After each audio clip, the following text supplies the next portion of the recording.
This is They Create Worlds, episode 174, The Computer Price Wars, part 3.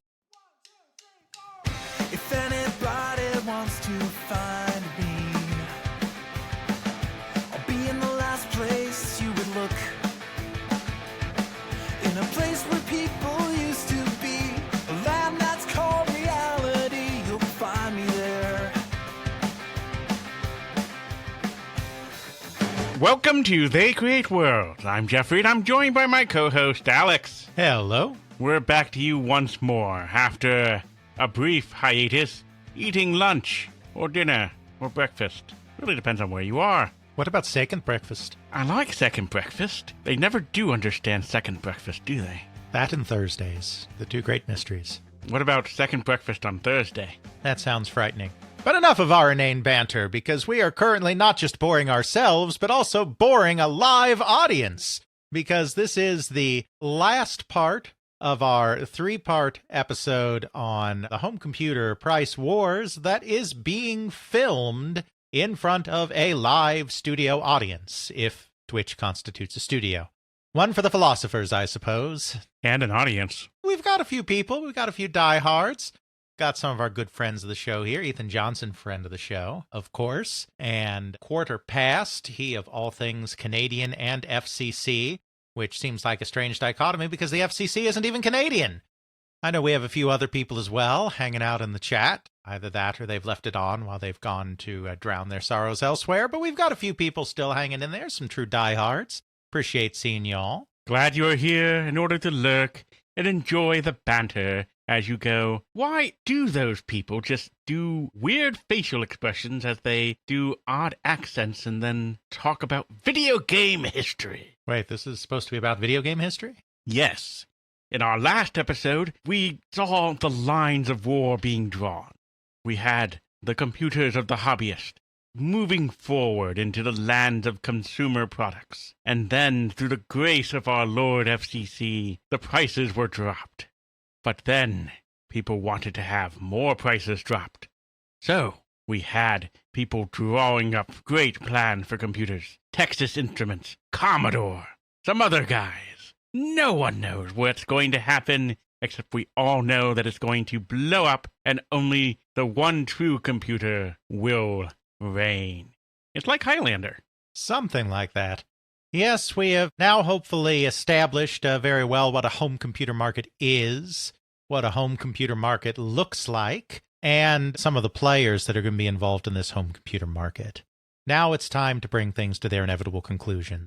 At our start here, we're going to have a few other special guests as we move along, but at our start here, just to recap, for those that are tuning back in after 2-ish weeks rather than 1 hour, we have Commodore, who is really kind of, in many ways, pioneering this home computer market, because they're the ones that are really coming in and saying, look, we have a computer here and it's a toy. We know it's a toy. We don't care that it's just a toy. We're not trying to sell you on recipes and the checkbook. It plays games. You may learn a thing or two about how computers work, which will help set you up for future success in life, kiddos. So buy our computer, Captain Kirk said so. When Captain Kirk says, this computer is great, you know he knows what he's talking about. Because if it was a bad computer, he would have already killed it with the power of his logical mind.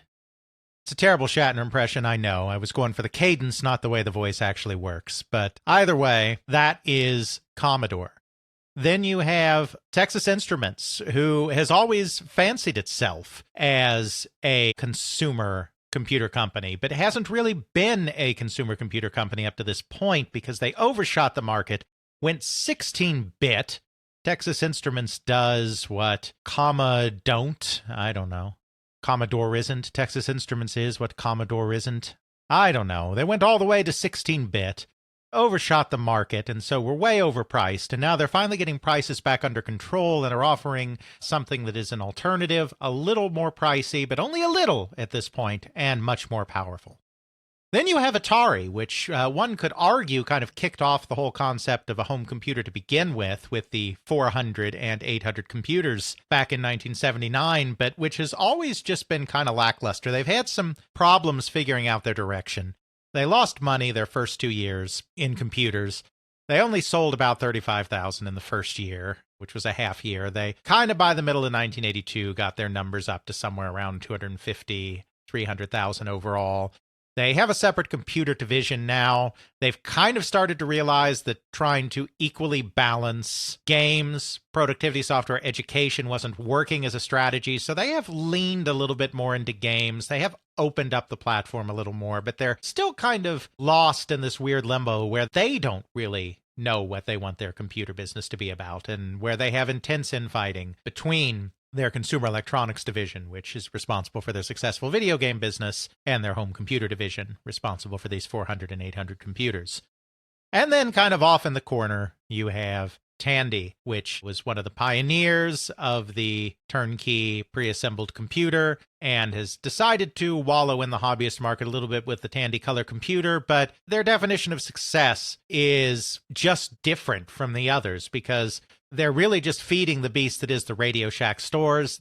They don't have these great ambitions to get out into the wider world, so as long as they sell a few computers here and there, keep people coming into the Radio Shack stores, they really don't care. We finally have computers in mass market retailers now for the first time. We have computers starting to take direct aim at the video game business, which is, at this point in 1981, just a wildly successful business. Can't keep up with demand at all. So there's certainly a lot of excitement around growing in that market and perhaps gobbling up some of that market by these computer makers. The story that comes is really a story of self-destruction. It's a story that we have seen over and over again in consumer electronics. We've talked about this in other episodes, where you get hot new consumer product that is fairly expensive. You get rapid price cuts due to technological improvements, as well as better economies of scale in manufacturing, in distribution, etc. You get a real scrum by a bunch of companies diving into the market, and as everybody races to the bottom, the market immolates itself. That's really what the home computer price wars come down to as well. In terms of why this happened, as much as historians don't like to focus anymore on kind of great man history, there were certainly larger market forces at work that were also dictating how these prices went. This really did become, in a lot of ways, a slugging match between two individuals with very similar views on the market, that being Jack Trammell at Commodore and William Turner, Bill Turner, at Texas Instruments. Both of these individuals recognized that the key to success in this business was going to be getting as big a distribution as possible and get the price as cheap as you reasonably could while maintaining a profit. The problem here is that you had two companies that had very different propositions regarding what making a profit looked like. Because on the one hand, you had Texas Instruments, which did have vertical integration, which was good. It was making all of those video chips and 16-bit processors for those computers itself, but they were still very much an American manufacturing-based company. Commodore, on the other hand, was overseas. So not only did they have vertical integration, but they also had savings that came from taking advantage of that overseas manufacturing base where they could just get stuff done cheaper, quite frankly. They also had the advantage that they were still working in the realm of 8-bit processors and 5K, that very weird number again, of memory, whereas Texas Instruments was working with 16-bit and 16K. 16K was a far more reasonable amount of RAM to have in a computer by this point. We're not talking about functionality. We're not talking about reasonableness. We are talking about how low can you go in terms of price. Then, of course, the other wild card is that Texas Instruments is refusing to acknowledge that the computer is a platform that anyone should be able to release software on. Commodore has an open platform. They have their internal products, they have their licenses, they have their special deals, but they're also not stopping the entire world from getting on their computer. This is actually beneficial in a couple of ways. It doesn't just open up the market more, but because there's this feeling that maybe video games and home computers are merging, you get some of the top companies on the computer game side from the nascent computer game industry, like Sierra Online, like Broderbund, that start exploring the cartridge market by making games for the VIC computer. On the other side, you have Texas Instruments, who are insisting on people being licensed, that are threatening to sue companies that dare to try to put software on their machine. The final kind of wild card is that Commodore has this real international reach. Commodore is established in Japan. Japan's not their strongest market, but they're there. Commodore's really strong in Europe, like insanely strong in Europe. Even after IBM releases their PC in 1981. In Europe, Commodore is seen as the gold standard in business microcomputing, not IBM. It's Commodore. Commodore is able to sell the VIC-20 to a worldwide audience. Texas Instruments is able to get some worldwide distribution as well. They're a big company, but they never, ever get anywhere near Commodore's ability to sell overseas. So it's a bit of a lopsided fight, but William Turner doesn't really get that. I think William Turner is very confident that this is TI. TI has been here before. TI is a gold standard in consumer electronics. TI has run companies out of the business before, and TI can triumph again with a combination of price cutting and increasing volume. At first, he's right. His strategy isn't entirely crazy, because there is some logic to that. If you can cut your own costs, which is going to happen as yields get higher, components get cheaper, etc., and if you can offset your shrinking margins by just getting more retailing deals, getting into more doors, getting more computers out there, you'll make up some of this. The first part of this price war really wasn't even a war. In the period kind of between the second half of 1981 and the first half of 1982, there isn't so much a price war as there is TI trying to sneak closer and closer and closer to the VIC-20.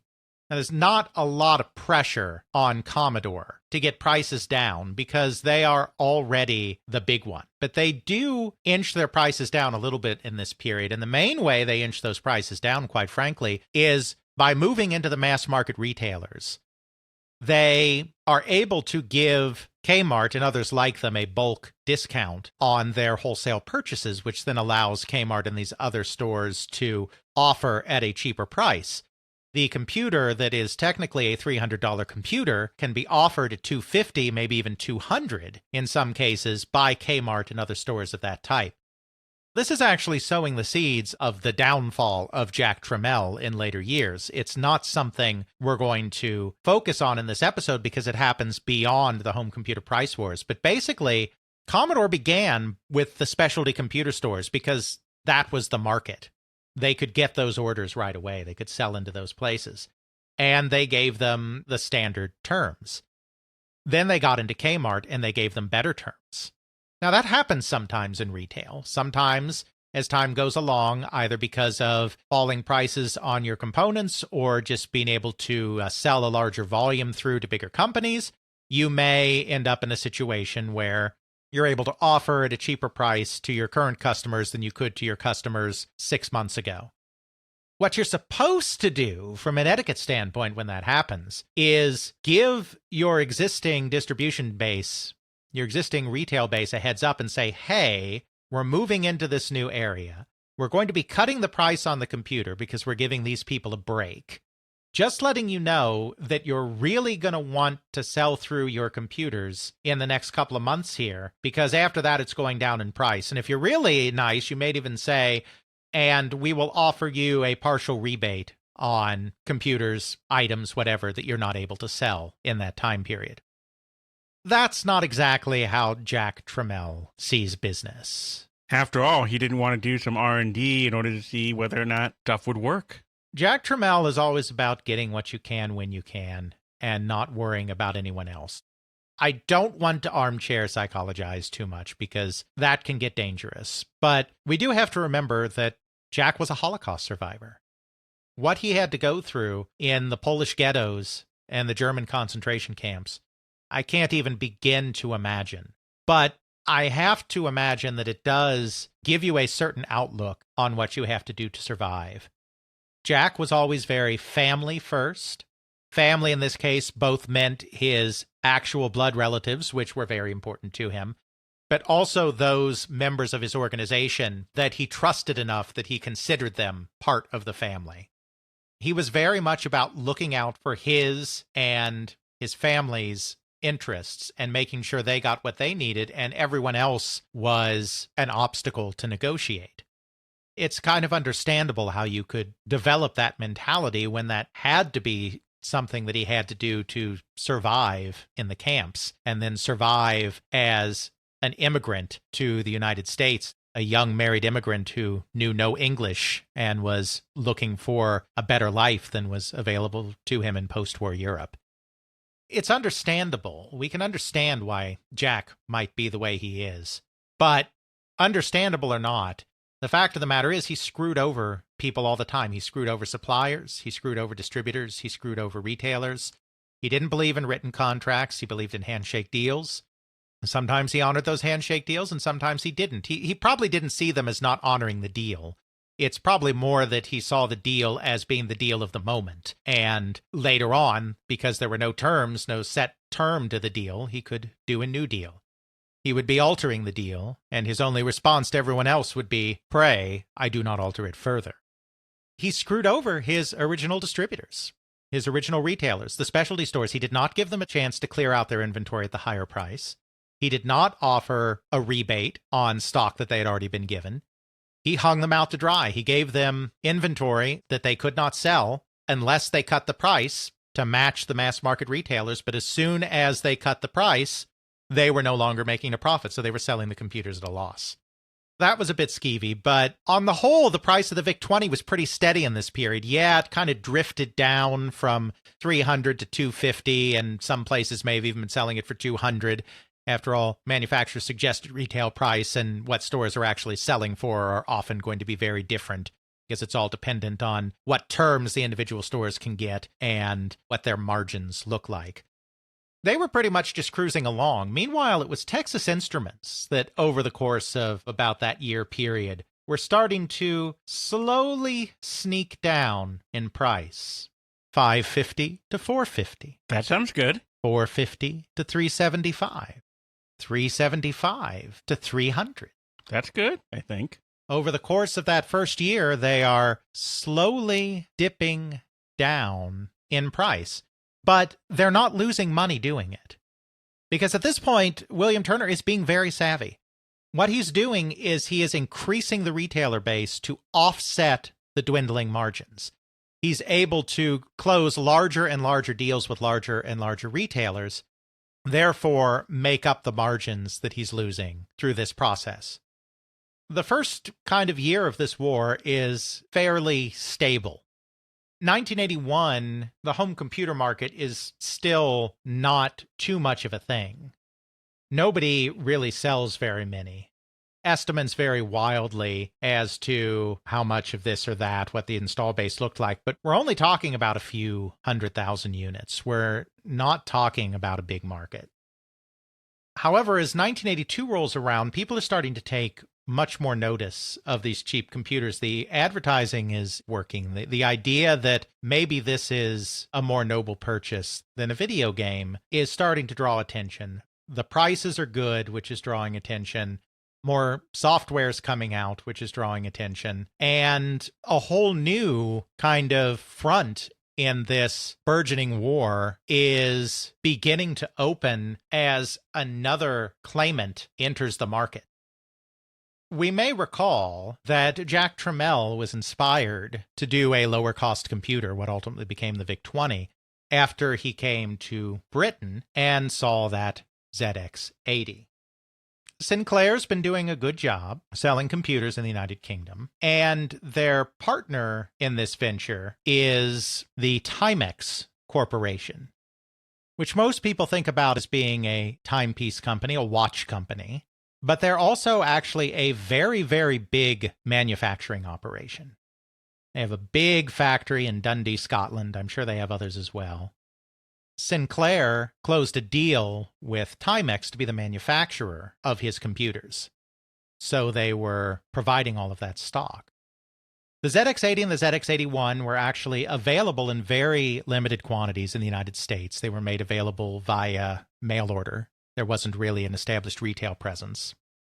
But as the prices of these other computers were going down, and as there seemed to be a new low-price computer market opening up in the United States, Timex, which of course is an international company, much more so than Sinclair, couldn't help but notice that prices were going down and there might actually be a place in the market for the computers they're manufacturing for Sinclair.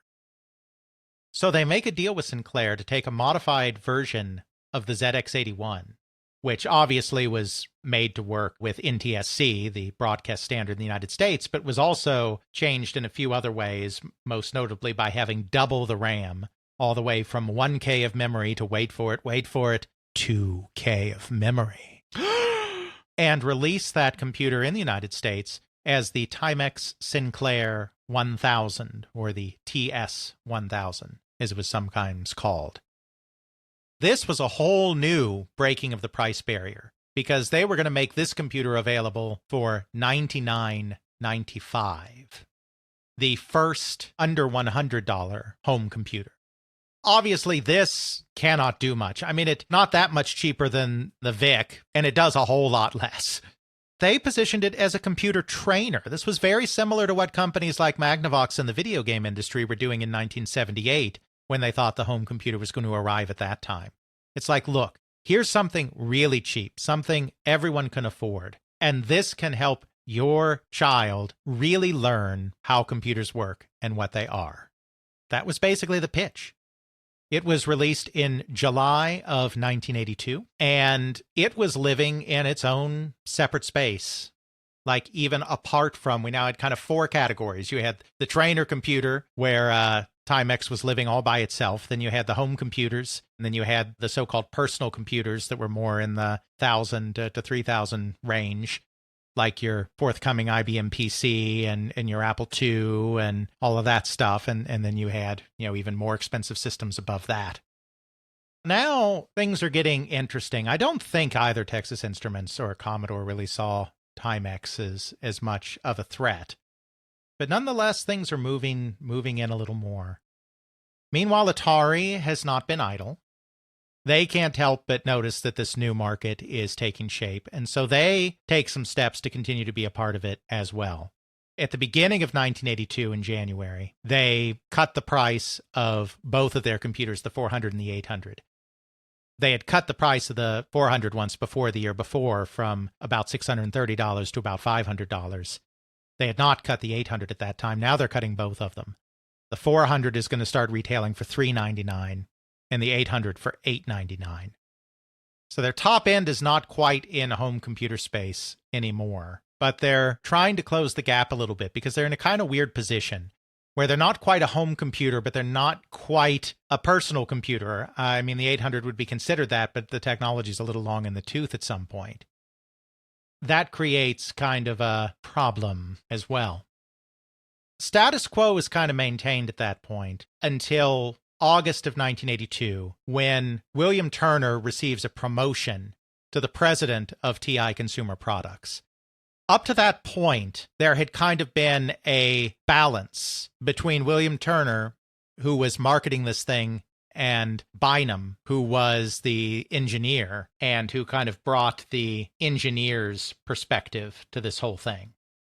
One wasn't really above the other. They kind of had to come sometimes to some kind of consensus about how things were going to go, Don Bynum and William Turner.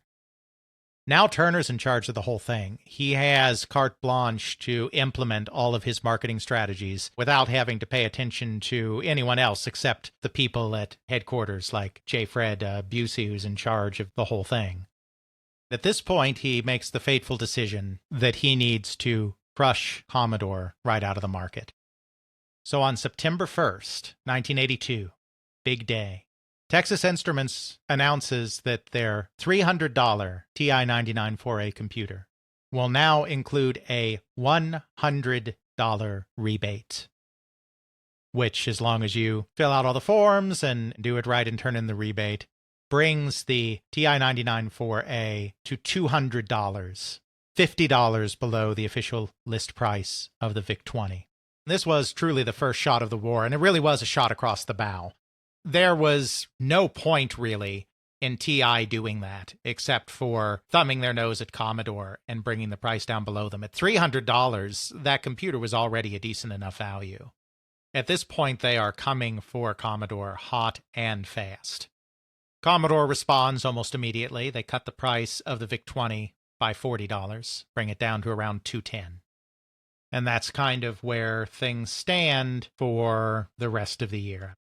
It's interesting, and we don't have any insights because obviously Bill Turner has never really been interviewed. I don't know if he's still alive. I mean, he could be. He'd be in his 70s, but obviously, he wasn't very keen to give a post-mortem at the end of all of this disaster. But for whatever reason, Turner decided that price was the only way to go. He had a superior computer. He could have touted the superiority of the system. He could have done just what Sega did against Nintendo when they had the Genesis before the SNES launched in the United States, and done TI does what Commo don't.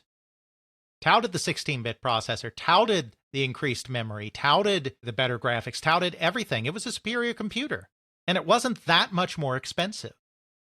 But he decided he couldn't, for whatever reason, that he couldn't compete on technology. He had to compete on price. I don't know if it's because he was a marketer, but he's been around computer companies. He's not super tech savvy, but he must understand some of this. It's not like he came from outside the industry. He was at DEC, but he decided price was the only way. They did the $100 rebate, and this was coming directly out of the margins. Now, it was still profitable. But unlike the previous price cuts, which had been accomplished by finding savings elsewhere, this price cut was halving their margins. They weren't losing money, but they weren't making nearly as much. You know what? In the United States, it worked. There's a lot of contention between Texas Instruments people and Commodore people about which one was really the best seller. A lot of the press at the time said that Texas Instruments was outselling Commodore. Commodore people scoff at that and say there's no way. We were wiping the floor with them and everyone knew it, and it was ridiculous that they were reporting that way. There's no doubt that the VIC-20 outsold the TI-99 overall, because what Commodore had that Texas Instruments didn't is that worldwide reach. It sold a lot of units in Europe as well. The VIC-20 became eventually the first computer to ever sell 1 million units. Texas Instruments did not approach that. We have a few different estimates from different organizations.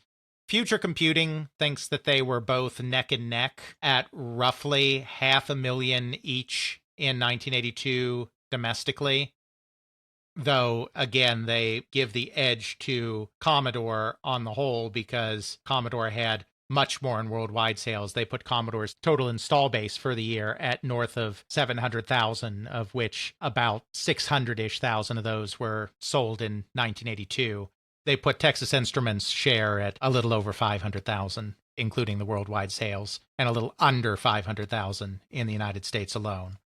The Yankee Group, which put out a marketing study where they were measuring just computer sales to the home, and I believe measuring just the United States, not measuring worldwide, seemed to think that Commodore sold about 485,000 systems into the home in 1982, whereas TI sold, in their estimation, 395,000, so they did put Commodore ahead of TI. Interestingly, they put Timex ahead of both of them. It is true that Timex, within that first half year, sold north of 500,000 systems, according to all reports. I think as much as anything just because it was so cheap. Regardless, though, there was a big home computer market groundswell now, and there was a price war going, and at the moment, it was working in Texas Instruments' favor. Sales were picking up. They were gaining steam against Commodore. According to some accounts, they were beating Commodore. Even if they weren't beating Commodore, they were very close to Commodore. The retail presence was expanding. Of course, the technology would continue to get cheaper, and we were on our way. There was just one problem. At this point, the VIC-20 was not even the only Commodore computer, because in late 1982, they introduced a little system called the Commodore 64. I know that one. It's really interesting because just like the VIC-20, the Commodore 64 is a computer that was never supposed to happen. Commodore is a company that under Jack Tramiel was very focused on expanding into very specific markets and expanding their presence against very specific competitors. He was always telling people, do a kill this, do a kill that, do an Apple killer, do an IBM killer, Later on at Atari, do a Macintosh killer. He's always talking about kill this system, kill that system. And a lot of those systems don't end up doing very well. They often end up getting canceled as they're going along. But at the same time, you have very talented engineers, particularly at MOS Technology, working on chips that they end up getting into computers. While the VIC-20 was starting to clean up on the low end, Jack was once again looking at dominating the so-called personal computer market, the space that kind of Apple lived in, where it's more like the 1,000 to 3,000 range and is a little more powerful, and was looking at dominating the business market. They were looking at creating two new computers, the P128 and the B256. The numbers represent memory size, and then the P is for personal, the B is for business. That's how they were classifying these computers. That's what everyone's focus was on. But again, they were having trouble because they were falling more and more behind in chip expertise. They were having trouble giving full form to these computers.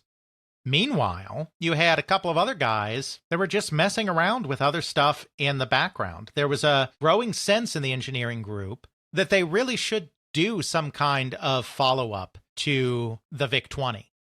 From an engineering perspective, they were never happy that all they could do was a 20-column display. 22 columns, technically, but around 20-column display. Because the de facto standard, even in cheaper computers, was 40 columns. It was 80 columns for business computers, but even the other cheaper computers was 40 columns, and they had been trying to do that with their Apple Killer the toy, and they just didn't do it. The engineers at MOS just kept chugging away at it and actually came up with a successor chip to the VIC called the VIC-40 that could actually do a 40-column display. The other thing that was going on within MOS Technology at the time is they had another young engineer that had fairly recently joined the company by the name of Bob Yanis, who was really fascinated with electronic music. Even before he had joined Commodore, he was involved in the really early kind of electronic music hobbyist scene. He loved synthesizers, and he took it upon himself. I mean, it wasn't really something anyone asked for, but he was a young engineer. He was starting out. He had some leeway to poke around, and on his own initiative, he started creating his own sound chip called the SID. Again, I'm not an audio engineer. I'm not an audio expert, but in the context of early 1980s sound chips, it was absolutely mind-blowing. Yanis would go on to co-found InSonic after his days at Commodore. I mean, he is a god, as Jeff is a god in the editing world. Bob Yanis is definitely a god in the sound chip and computer synthesizer world. Motion to being editing hero, which is lower than a god. So these chips were coming along, and they were kind of looking for uses of them, and the Japanese branch of the company actually were like, hey, let's do a video game system. Yasukura started doing the Commodore Max Machine, which was a video game system. The other engineers at MOS, they were really pushing, like, we've got these really awesome chips, this VIC-40 and the SID chip. We should do an update to the VIC-20. There was a lot of resistance to this. That isn't what the company was looking for. They were looking for breaking into these new markets. They already had the low-end market. They didn't feel they needed to upgrade in the low-end market. They already had that. The next step was to take over the mid-range market and take over the high-range market. At first, I think Jack was probably on the fence as well. But I think, just reading between the lines, I think what really kind of convinced Jack in the end was at the same time, memory prices were coming down. Memory was getting cheap enough that it would be conceivable to put 64K of memory as a base in a new mid-range home computer. We're not going to be back down to 200 again, but get back up to the 500, 600 range and go 64K. 64K was a pretty significant milestone in this time. The home computers were still mostly 16K. You were starting to see expansion into the 48K space. Certainly Apple computers at this point were most often coming out with at least 48K. Atari, actually, in the middle of 1982, had upgraded the base Atari 800 system so that it would come standard with 48K without raising the price. They didn't do a price cut on the 800, but they kept it at the same price while significantly upping the memory. 48K was starting to become the standard. 64K would not only leapfrog that, but it was also kind of the maximum addressable memory for the 6502. So it represented in that way that kind of watershed as well. So this was a kind of big deal, and Jack sensed that memory prices were falling and that they could put something out in the latter half of 1982 that would be reasonably priced while having 64K of memory. So at that point, he gave the green light to this computer. Since they were working on the P128 personal computer 128K and the B256 business computer 256K, they called this the C64 because it was their consumer computer in that low-end market, 64K of memory. So the computer that was not even on the drawing board suddenly became the thing that they had to scramble and finish within a couple of months to get ready for the CES in June 1982, which is often what happened at Jack Trammell's Commodore.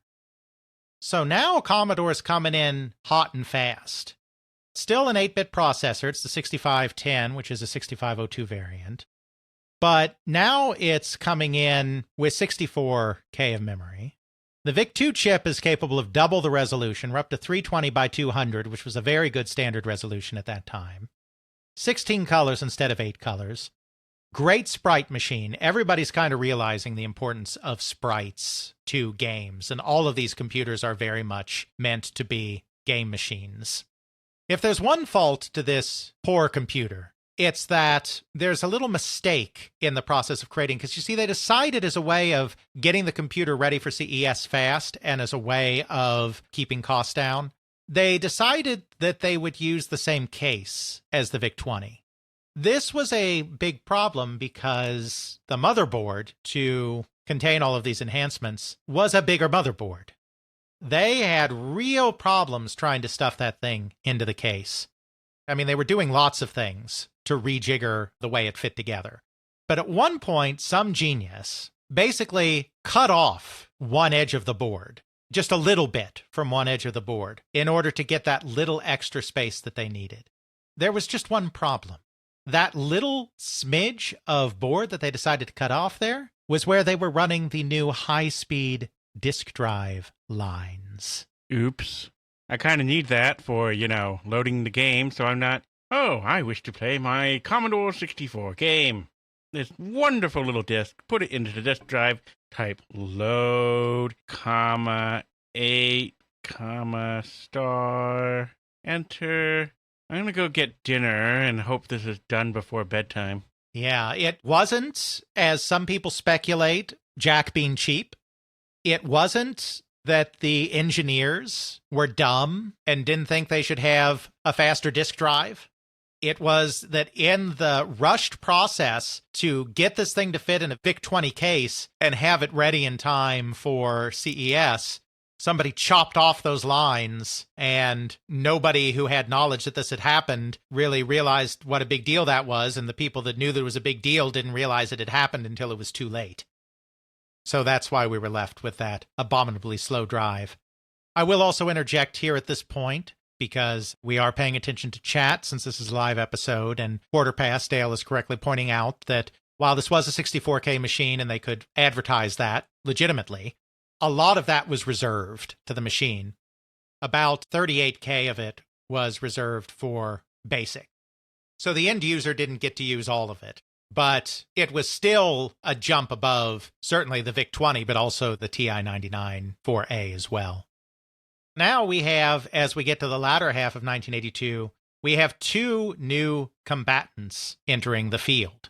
Because now we have a new guy on the lowest low end, Timex Sinclair, and we have a new guy on the upper end of the home computer market, which is the $595 Commodore 64. Now we're really set up for a scrum in 1983. This is the point where the market starts to get absolutely crazy, because the video game companies at this point can't help but notice what's going on their flank. They're realizing that these computers are very effective game machines, and it's basically shots fired. They are saying, buy us instead of buying a video game system. There's a real sense throughout the industry that we could be back where we thought we were going to be in 1978, where the computers are going to take over this business and leave us behind.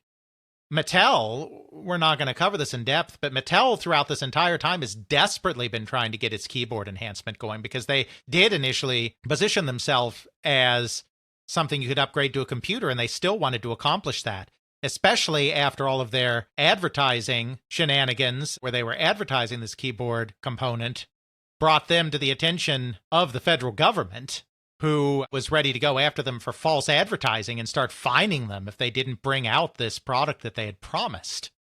Atari is in the computer business, and so they're already making plans to try to stay relevant in that business. They know that the 400 and the 800 are long in the tooth, so they're starting to look at upgrades, changes, improvements. Even Coleco, the new kid on the block in video games, is starting to see that there could be something else going on here. It's kind of interesting. They take very divergent routes here. Mattel takes the weirdest route. They decide they're going to live down with the cheapies. Their manufacturing partner, they're actually one of the early guys in Hong Kong as well, because the toy industry went there faster than the electronics industry did. So they were already kind of had good relationships in Hong Kong before they got in the video game industry. Mattel's partner in manufacturing the Intellivision is Ratofin in Hong Kong. Ratofin is not just a manufacturing company. They've also been involved in designing hardware at various times, and they've actually developed a low-cost computer hardware. So Mattel decides that they're going to head off this threat by bringing out a new, very low-cost computer, the Mattel Aquarius. This was a rather strange decision. They were really competing down with Timex. They were really creating essentially another computer trainer because they were planning to release at just $160 a Z80 machine with 4K of RAM. So a little more powerful than a Timex Sinclair computer, but nothing that's going to hold a candle to the VIC or anything like that. The running joke around Mattel Electronics, according to some of the people that were there, was that the tagline for the Aquarius should be, "The Mattel Aquarius, the computer of the 1970s, today," because it was just so behind the times. Coleco took the opposite approach, and they took what was actually a very canny approach. It didn't work for them, but it was a very canny approach. They decided, okay, if these companies are racing to the bottom on the price of these home computers, these toy computers, why don't we provide something that is going to bridge the gap between the $1,000 to $3,000 personal computer market and this cheap market? Why don't we create something that is actually usable for more than playing games? That is usable for doing word processing, that's usable for doing spreadsheets, that's usable for doing home accounting. Usable for doing recipes. Usable for doing dial-up Unix to download Vogue. So they came up with doing what they planned to be a $525 computer, though they eventually had to raise the price to a little above $700. That would be a complete package with a computer and a printer and the basic software on cartridge that would allow you to do basic things like word processing very easily and without much fuss. So now we're trying to bring the home computer market back in the other direction. So this is kind of a reaction to prices getting so low and power getting so low, is now you have, after you've gotten so low on the VIC-20 and the TI, you've got scoot in the other direction where you have Coleco coming in with the Atom, Commodore coming in with the C64, and Atari coming in with their new system in 1983, which is going to be the 1200 XL, which is going to be replacing the 800 at the same price, $899. So it's still a little higher in the others, but they're also going to cut the price of the 800 a little bit to move those final units. So now you've got a real crazy scrum developing. You have computer companies in there, and now you've got the video game companies in there as well, because they're feeling threatened and they feel that they need to respond to this market at the same time. It's in this environment that Commodore starts to get really aggressive. Now, Texas Instruments started this. Texas Instruments came after Commodore first. You're talking about who started the war, who shot the Archduke. I think there's a pretty good argument to be made that it was Texas Instruments, because Commodore was just minding its own business. Commodore came up with this idea first of doing a really low-cost computer. I mean, they came up with the idea before TI did. They were borrowing from the British, but they were doing it in a way better than the British because they weren't going quite as junky as Clive Sinclair was. So they were just minding their own business at the low end of the market. TI, as we said earlier, could have just been fine. You're going to do that. We're going to tout the performance of our computer over yours, and we're going to buy our market share by showing that we're better than you. But they didn't choose to do that. They chose to have their cake and eat it too. They wanted to say, we have the better system and we're just as cheap, if not cheaper. But now Jack is here to play because he remembers the calculator wars, 1972 and 1974, when Commodore was brought to the brink of bankruptcy by Texas Instruments, who brutally undercut everybody. You know, Jack Tramiel is famous for the quote, "Business is war." This really wasn't business is war. This was even worse. This is business is personal. You know how they say in The Godfather, when they're about to off somebody in a competing mafia family, it's not personal, it's only business. Well, Jeffrey, this is no longer business. This is personal. And remember, Jack is a very family-first kind of guy. He thinks in terms of family. He thinks in terms of protecting your own. And he sees his own threatened by the same company that nearly killed everything a decade ago. So this is no longer business. This is personal. And he has the tools to really squeeze TI because he can hit them on the low end with the VIC-20 and hit them on the high end with the C64 and kind of squeeze them out in the middle. Jack is very much, I will be getting you next time, Texas Instruments. And this time, I may not have started this fight, but I will be very sure to end it. And it will be very unpleasant. But me and little Kapu here will be very, very happy to see Texas Instruments die horribly by taking that computer there, putting it into that box there, and rolling it into that vat of acid there. Bonus points if you get that reference. So Jack fires the opening salvo in January 1983 with CES. Commodore cuts the price of the VIC-20 from about $210 to $125. And he cuts the price of the C64 from $595 to $399. Because the thing is, the Commodore 64 is a new computer using new chips, the new SID chip and the new VIC-40 chip. So as they ramp up production, they're able to increase their yield rate. This is a big part of the reason why the cost of chips goes down over time, is because when you're creating chips, you've got this big old wafer that has tons and tons and tons of chips on it, and then you cut each individual chip out of that giant wafer, and those are your chips.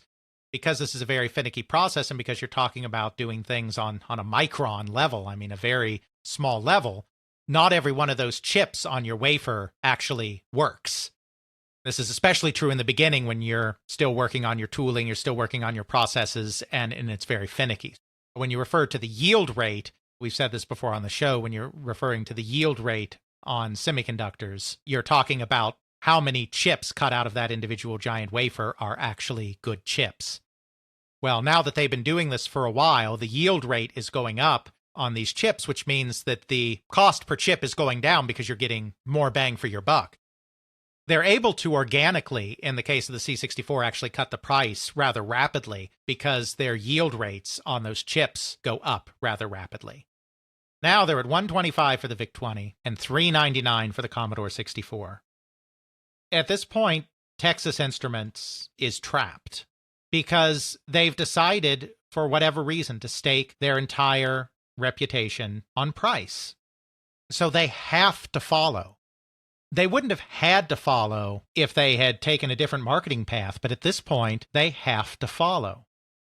Furthermore, Bill Turner apparently gets a case of hubris out of this. I mean, again, we don't have a lot of sources from within TI, but the understanding is that after they had the great sales spurred by the price cut in late 1982, they thought that they had reached a new level of success for computers, that this was a breakthrough based on the new price. And while certainly the price cut spurred some sales, what he wasn't taking into account, or what TI wasn't taking into account, is this price cut also corresponded with the holiday season. In this period of time, big budget purchases like computers are still very much seasonal items that you buy at Christmas. So TI started projecting first half of 1983 sales based on the growth curve of end of 1982 sales. But that wasn't in any way realistic, because even if the overall market was going to grow in 1983, and spoiler alert, the overall market does grow in 1983, The curve isn't going to continue at the same rate at the end of 1982 because those are supercharged holiday sales. So TI started publicly projecting 7 million home computer sales in 1983. There were about 2.4 million in home computer sales in 1982, with a lot of those coming at the end of the year once the price cuts on the VIC-20 and the TI-99 really kicked in, plus the Commodore 64 launched. They were publicly projecting that those sales of the home computer market were going to grow all the way to 7 million because they thought that, like, Christmas 1982 was the new normal. And spoiler alert, that wasn't the new normal. He said 3 million of those would be Texas Instruments computers. I mean, I guess he was being a little bit humble by saying that they wouldn't quite take 50% of the market. But that's a big jump. You know, they sold somewhere, you know, like I said, the estimates vary from place to place, but they sold probably somewhere between 400 and 600,000 computers in 1982. He said that they were going to jump all the way up to 3 million. It's like, okay. None of the independent analysts thought that was going to happen. They thought it was going to be more like 4 million computers. And spoiler alert, that was a far more reasonable projection for what the market was going to look like in 1983. But it's like they were completely divorced from reality at this point. I think that at this point, Turner felt that he could keep cutting the price and keep matching Commodore because even though his costs were higher, he thought he was going to grow his base so much. I mean, let me tell you how much they were trying to grow their base. You know, I talked about how they were getting into the department stores, the discount stores, the toy stores, all of that stuff. At the time it all fell apart and Texas Instruments got out, they were negotiating with 7-Eleven to put TI computers in their stores. Convenience store computers. That just seems wrong to me. I don't know, and we don't know what Turner was thinking because, you know, he hasn't given interviews on this. But he just really thought that they would get computers into every outlet, and by getting computers into every outlet, they'd be able to repair their margins enough that they could cut prices and keep up with Commodore, even though Commodore's costs were much lower than TI's costs. Now, TI was not oblivious to what was happening in the market either. They were not resting their entire laurels on the TI-99 4A. Because as I mentioned earlier, we had movements going in both directions, kind of bifurcating from this low-cost market. We had these trainer computers that were coming in at $100 a pop, or a little more than that, with Timex and now Mattel getting in there. Then you had these upper-level computers like the Commodore 64, the Atari 1200 XL, the Coleco Atom that were coming in at a higher level, bringing the market back up to kind of the 600 level where it had been before. So TI started working on 2 new computers. They started working on one they called the 99-2, the riff being half of 4 is 2, that was going to go down and compete with Timex. Why they felt they needed to compete with Timex, I don't know, but they did. Then they were working on the 99-8, with, 8 being twice 4, that was going to reclaim the market that Commodore and Coleco were trying to take from them up above. I mean, at this point, it feels like TI is losing touch with reality. I mean, I don't know that you can really say that Commodore killed them so much as TI deserved kind of a Darwin Award for killing itself. Almost like a satirical thing where you have all this fighting going on, everyone's having a grand old time going back and forth, and TI just goes completely insane, just starts, run away, and runs off a cliff. Now, there were other ways to make money besides on the hardware, because we have to remember that there are also peripherals. And this was a period of time which is very different from the computer market today, where you didn't really have third-party peripheral companies. I mean, I'm sure you had a few kicking around, but in general, for things like joysticks or interface devices, you had peripheral companies. But if you were buying a printer to go with your computer, it was also being made by the company making your computer. If you were buying a modem for your computer, it was being made by the same company.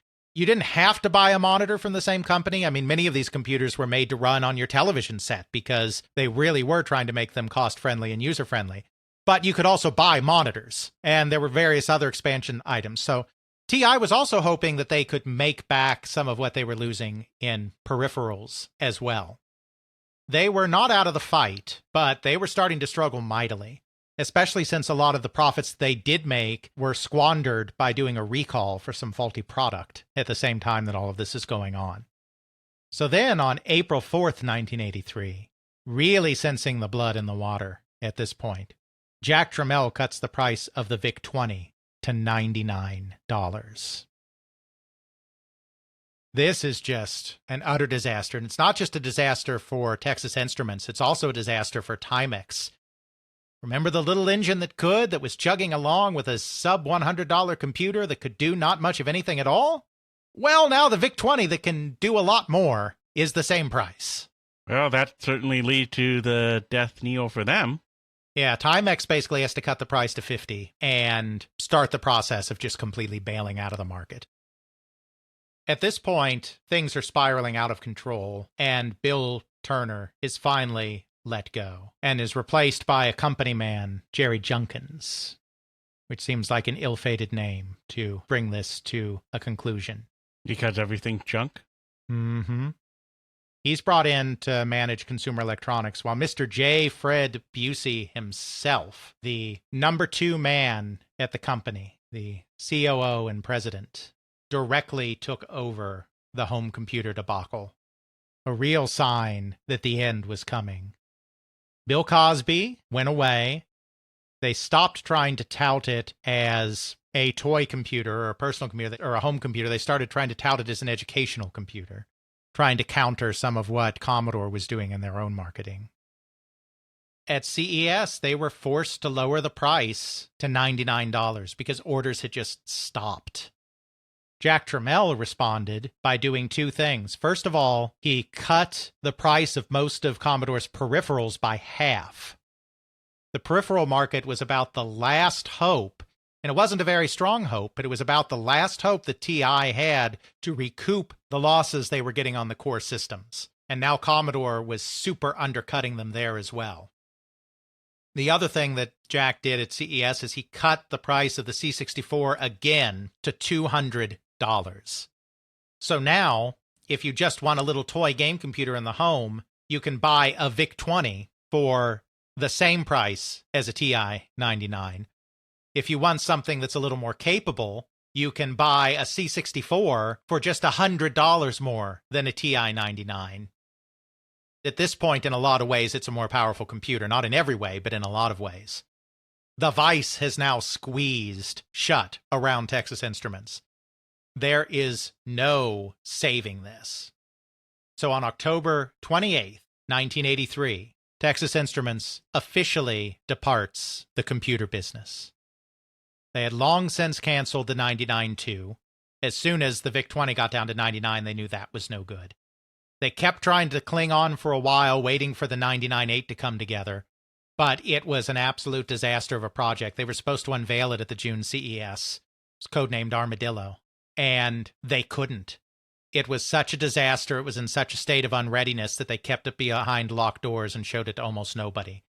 So once it was clear that the 99-8 was not going to be a savior, and once it was clear that there was no path back to profitability for the 99-4A, they did the inevitable and they shut down the entire computer business. Jack Tramiel had won. TI-99 started getting dumped for about $50 as well.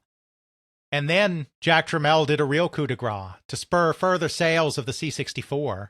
He started offering a $100 rebate on the C64 if you sent in an old computer, any old computer you wanted, along with your purchase order. Now, this had the amazingly funny effect of actually boosting sales of the TS-1000 and the TI-99 at the end of the year. Because at this point, both of those computers were going for like $50. So consumers could do the math, buy a $50 computer, send it into Commodore, get a $100 rebate, and pocket an extra $50. So if you look at the sales numbers for both TI and Timex in 1983, the estimated sales figures, the sales figures are very, very good.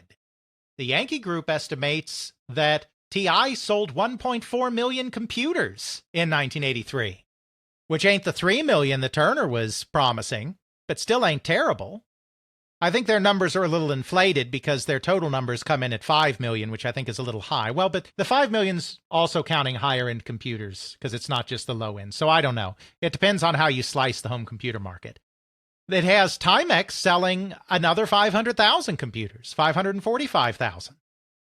Now, Commodore's killing them all because they're selling nearly 1 million VICs and over 800,000 C64s. So when you put those two together, they're killing everybody. You know, if you look at that, you're like, wow, those computers sold a lot. I mean, the market grew to like 4.8 million, according to some estimates. That's really good. But it only was that good because the prices got so ridiculously low that people were buying them at bargain basement prices, sometimes specifically to turn in to Commodore. And really, those companies were making no money. Texas Instruments was losing hundreds of millions of dollars. Of course, at the same time, Atari is imploding. They're imploding largely because of what happened in their console business, but it's taking their computer business down with them. And they lose any opportunity to be competitive in this period. Because first they released that Atari 1200 that I mentioned. This was their upgrade to the 800. The problem was that the 1200 was not fully backward compatible with the previous systems, and it was a bit overpriced and it was a mess. So they replaced that as fast as they possibly could. They came out with two new computers, the 600XL and the 800XL, and they really focused on getting the price down. The new head of the Atari Home Computer division, and then after that, when they reorganized the head of the Atari Products Company that had responsibility for this, John Cavalier, he came out of the paper goods business, where price is essential, and he had a really strong focus on getting costs under control. So they really aggressively moved manufacturing overseas to Hong Kong, and they really tried to get costs under control. And so the 600XL and the 800XL were going to come out in the fall of 1983 at very competitive prices, $199 and $299. So they're kind of right there in the mix as well. But because the company has fallen apart and Ray Kassar has been fired, there's turmoil in upper management.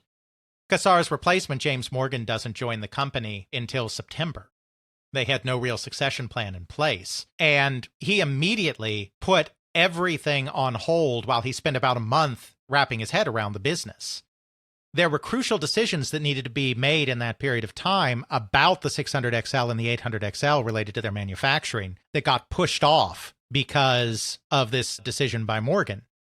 As a result, while they did ship that year, they were not able to build up a large amount of inventory. So even though those computers did okay, they didn't do terribly, they were completely hamstrung by limited inventory, and they were unable to compete with Commodore at all. Between the two computers together, they sold less than 200,000 of them, not because they were seen as failures, but because they couldn't manufacture anything. They basically handed the market to the competition for 1983, and because of Atari's continuing woes, that was basically it. That was kind of their last shot to be big in this home computer market, and they blew it. Of course, Coleco, we did an episode on Coleco. We don't need to dwell on this here, but basically, they made some real mistakes with the hardware they used for their Atom computer. Most importantly, in the drives they used, which weren't quite cassettes and weren't quite floppy disks and were just terrible. They had horrible manufacturing problems, particularly with the printer, because printers are hard people. So they were only able to get 50,000 machines to market in 1983. There was excitement in the market for what they had to offer, but they didn't have inventory. And by the time they did have inventory, the excitement for the product was gone. Because by that time, other companies were jumping into the same market. Commodore was releasing its Atom killer because Commodore does this. This is what they do. They look at what the other guy's doing and they try to copy it. So Commodore started working on their own variant computer that came with its own pre-bundled software, which was the Commodore Plus 4. Now that computer didn't end up being a successful computer, but it was Commodore encroaching on the territory that Atom tried to take. And of course, IBM, noticing this whole home computer thing opening up, decides that they should get in on the action as well and release their own home computer, the PC Junior, so that they can start to dominate this low-end market the same way that they are beginning to dominate the business market. So there's just no room for a toy company like Coleco at that point. If they had been able to ship the Atom in quantity in 1983 and it had actually worked right, which was not realistically going to happen, but if for the sake of argument that had happened, then they may have had enough recognition to keep that going into 84 and 85 and build market share. But as it was, their moment to kind of seize a unique spot in the market past the moment they couldn't ship the Atom in 1983. That was the home computer market in 1983. It expanded. More computers were sold. More people got into it. The Commodore 64, even though it was released in 82, really began its march to success in 1983. But it killed the market. There really wasn't any market at that point. The market started retreating to a higher ground again. Commodore kept decreasing prices of things, obviously, because they do that. In 1984, they brought the VIC-20 down to $79, for instance. Atari cut the price of the 600 XL to try to follow them down the market as well. Tandy was still out there, but nobody really cared about the Coco. It hung on. I think they made them until 1991, but I mean, it was never a factor in the industry. And Tandy, quite frankly, was fine with that because, I mean, their measure of success was very different than everyone else's. But after the bloodbath of 83, everyone kind of agreed that there really wasn't a home computer market, that consumers were willing to follow the prices down for a time and buy these bottom basement systems, but there really wasn't a purpose to them. So in 1984, estimates were much lower for how home computers were going to do. Estimates were slashed. Commodore was the market leader at this point. Jack Tramiel, of course, was not around to enjoy this, as he ended up resigning, quitting the company due to his ongoing disputes with Irving Gould, chairman of the company, who had a lot of power over him because of some issues that had happened back in old Canada in the 1960s. Atari is fluttering around in there, and of course Jack Tramiel takes it over in the middle of 1984. IBM is a gigantic flop. The PC Junior has a few different problems, but the main two are that it doesn't have true backward compatibility with the regular IBM PC, and it has a so-called chiclet keyboard that nobody likes. It's priced too high compared to something like the Commodore 64. It doesn't really justify its purpose. If you're going to spend more than a Commodore 64 on a home computer, you want something that can do the kinds of things that a regular PC can do, and the PC Junior wasn't that. So it's kind of an anticlimactic failure. Kind of after the whole home computer market had crashed and burned, IBM came along with their PC Junior to reconfirm that, yes, you weren't imagining things. The whole home computer market has really crashed and burned. Now, computers were still sold in 1984. There was still something of a market there. The Commodore 64 was doing rather well. But this idea that you had a mass market, home computer market, where a large portion of the population was going to buy something in the $100 to $600 range had really been busted. In 1985, John Sculley, the CEO of Apple, which had largely stayed above the fray, was quoted in the press as saying a lot of myths about computers were exposed in 1984.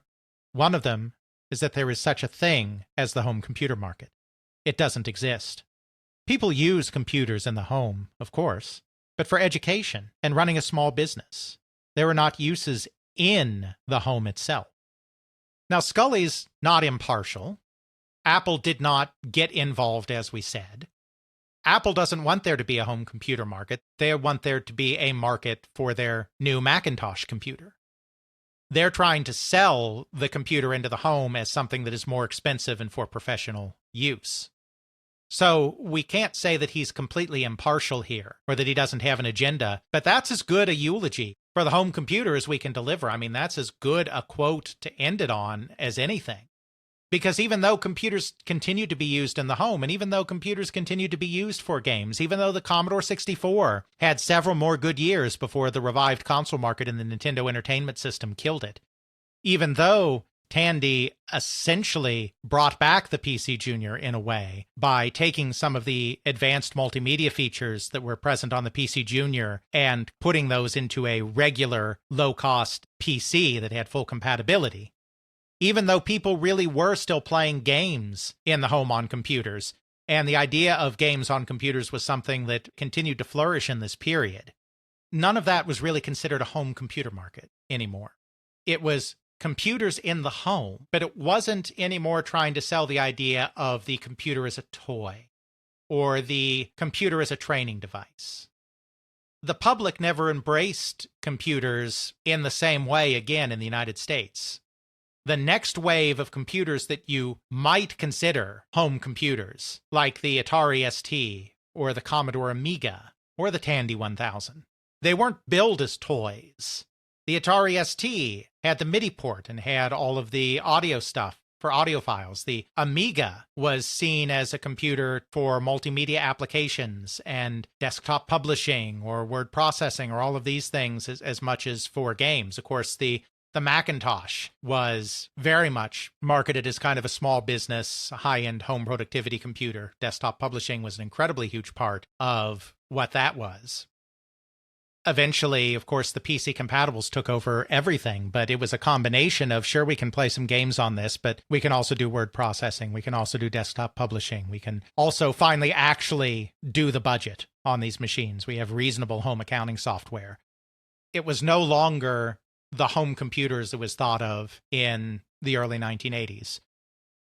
As Scully said quite accurately, by this time, people use computers in the home, of course, but for education and running a small business. There are not uses in the home itself. And even though there would eventually be such uses again when the internet became a big thing, and even though gaming would continue to grow and grow and grow, the concept of the home computer never actually came back. And thus we lay the computer industry down to rest, only to be remembered by those who are hobbyists and those who are enthusiasts for computers, and some gamers, very much so like how it started. Absolutely. Now that computers have died, and I am obviously not using a computer since it's dead. This is the live stream, Jeffrey. This is the one time that they get to be surprised next episode. After streaming for all this many hours, and now that we're 4 episodes ahead, I'm not coming up with the next topic right now. We're not going there. You're not? That's right. But we always do that. This is part of the flow. This is how it works. We didn't last live stream, to my recollections. This is the one time where we take a break and they just have to wait and see. I mean, we could do something cruel and heartless and make them pick. No, we are not doing that. That would be cruel and heartless for me, not cruel and heartless for them. Oh, right. They'll choose the most obscure thing imaginable, and I'll have to try to talk about it. No, that ain't happening. Okay. Well, I guess we'll just have to figure out what you're going to be listening to next time as They Create Worlds burns down, trying to figure out what the heck we're going to talk about. We'll see you next time, kids. Enjoy. Check out our show notes at podcast.theycreateworlds.com, where we have links to some of the things that we talked about in this and other episodes. You can check out Alex's video game history blog at videogamehistorian.wordpress.com. Alex's book, They Create Worlds, the story of the people and companies that shape the video game industry, Volume 1, can now be ordered through CRC Press and at major online retailers. Email us at feedback@theycreateworlds.com. Our Twitter is TCW Podcast. Please consider supporting us on Patreon at patreon.com/theycreateworlds. Please help get the word out by leaving a review on your favorite podcasting service. It's free. Intro music is Airplane Mode by Josh Woodward, found at joshwoodward.com/song/airplane mode, used under a Creative Commons Attribution License. Outro music is Bacterial Love by Rolla Music, found at freemusicarchive.org, used under a Creative Commons Attribution License. We hope you enjoyed the live stream.